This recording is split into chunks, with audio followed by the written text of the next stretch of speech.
Mən sizə bu davanın əslində niyə olduğunu da açıqlayım, heç kimə qaranlıq qalmasın. Deməli, Şəmkirli bəyəfəndi pandemiya vaxtında, əslində çox adam bilir bu mövzunu, amma yenə də deyim, siz də biləsiniz. Şəmkirli bəyəfəndi bu xanıma zəng vurur, xanım da demək olarsa, insanlıqdan çıxmış insana zəng vurur, deyir ki, gəl Şəmkirə. Və bunun nəysə Şəmkirə çağırır. O da deyir ki, gələrəm 5000 ver, gəlim.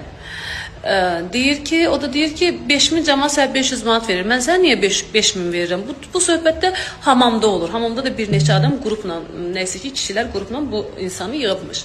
O da deyib, pazar olub, deyib Vəfaya bəs sən 500 minlər xərcləyirsən, mənə 5000-i qıymadın. O da deyib ki, sən özü Vəfa ilə bir tutursan, Vəfa mənim uşaqlarımın anasıdır, onu bu mövzuya qatma. Onun adını sən ağzına ala bilməzsən. Bunların davası, qırğını bununla başlayıb. Sonra canlı açdı. Canlıda dedi ki, Şəbnəmlə Vəfa bir-birlərini öldürürlər o kişinin üstündə. Amma o kişi başqa bir qadına da əslində patladı.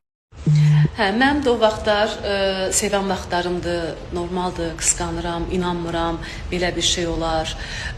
Düşündüm ki, bəlkə yalandı. Zəng vurdum həmin xanıma. Dedim ki, bəs nə olar, deyin də mənə düzünü. Kimə olubdu bu zəng, kimə padxod eləyib? Dedi ki, bəs mənə. Mənə dedi ki, sənə 50 000 verirəm, gəl Şəmkirə. Gizli maşında səni gətirəcəm, heç kimin xəbər olmayacaq. Ortada sən var idin, ona görə yox dedim. 50 000-ə yox deyib.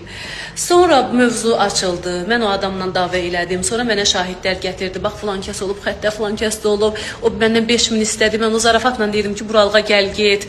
Niyə bizim tərəflərə gəlib getmirsən? O dedi 5000 ver gəlin. Mən dedim 500 verərəm. Belə bizim davamız oldu. Bu söhbət beləcə qaldı. Sonra da bu qadın mənə dedi ki, bəs məni öyrətmişlər. Əslində düzdür. Söhbət elə olubdu. Məni öyrətmişlər Çinarə. Moskvada yaşayan Çinarə Allah şahidimizdir. Onun yanında olub. Mənim bütün danışıqlarım onun yanında. Dərdimiz bu kağız idi. Budur. Bununla ölçülür namus, qeyrət.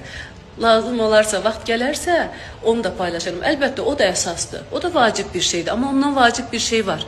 O kağızdan da, o sənətdən də vacib bir şey var. 10 ildir mən bir insanın həyatındayım. Və 10 ildir mən sizi tanıyıram. Bir 10 dənə adam da tanıyıram sizin həyatınızda. Siz də məni yalnız bir insanla vurursunuz. Yalnız bir insanla. Onu da verdim sizə, bağışladım sizə. Halal, haram xoşunuz olsun. Mən sizin hansınızın ərini tanıyıram ki, siz mənim ərimi tanımalısınız.